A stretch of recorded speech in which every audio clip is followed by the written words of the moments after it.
Kentucky cave explorer Floyd Collins has been trapped in Sand Cave. Collins was negotiating a small cavern tunnel when he was pinned by fallen rocks and debris at 10 a.m. on Friday morning. So far, efforts to free him have been unsuccessful.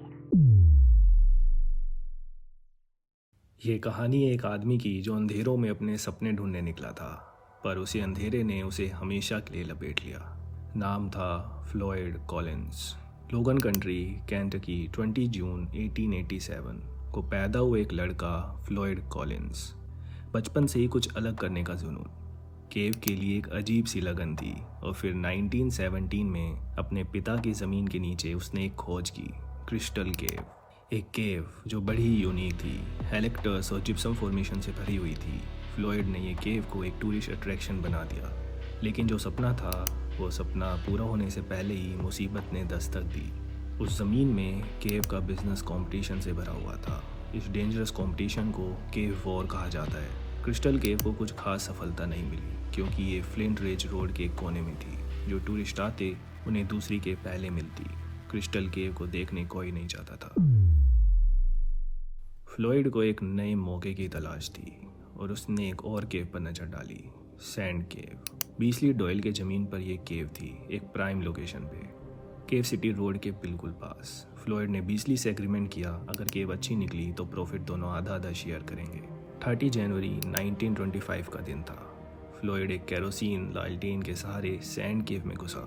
वो तंग रास्तों से पेट के बल घिसट घिसट के आगे बढ़ रहा था। एक हाथ आगे बढ़ाकर लालटेन को ढकेलता, दूसरा हाथ उसके साइड में दबा हुआ। बहुत मुश्किल से रास्ते खुलते जा रहे थे, मगर अचानक उसकी लालटेन की रोशनी टिमटिमाने लगी। फ्लॉयड ने सोचा कि वापस जाना होगा, लेकिन रास्ते में एक बड़ी चट्टान उसके पैर से गिर गई। एक 27 पाउंड की रॉक ने उसका एंकल फंसा दिया और अब वो एक स्टोन स्ट्रेट जैकेट में था, बुरी तरह ट्रैप हो चुका था।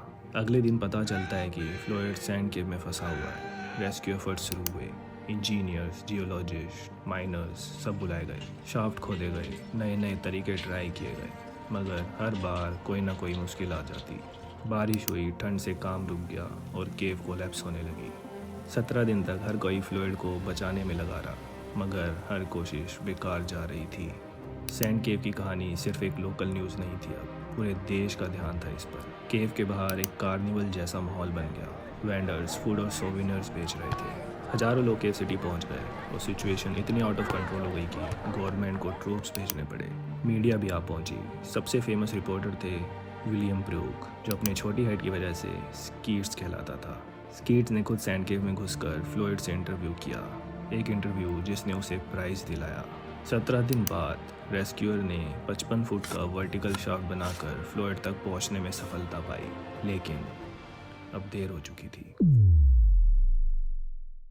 फ्लॉयड कॉलिंस को एक्सपोजर के कारण मरा हुआ डिक्लेयर किया गया। उसका शव सैंड केव में छोड़ दिया गया और कुछ महीने बाद उसकी बॉडी को फॉर्मली उसके घर के पास बरी किया गया।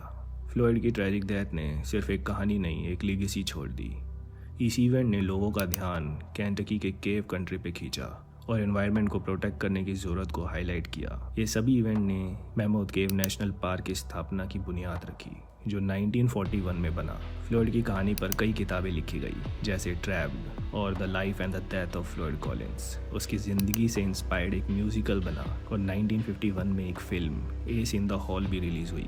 आज भी फ्लॉयड कॉलिंस का नाम उन लोगों में लिया जाता है जो अपने जुनून के लिए अपनी जान तक दांव पर लगा देते हैं। तो ये थी फ्लॉयड कॉलिंस की कहानी, एक आदमी जो सपने ढूंढने केव के अंधेरों में घुसा था और वही अंधेरा उसका अंजाम बना। कभी कभी सपनों की राह मौत से भी गुजर कर जाती है।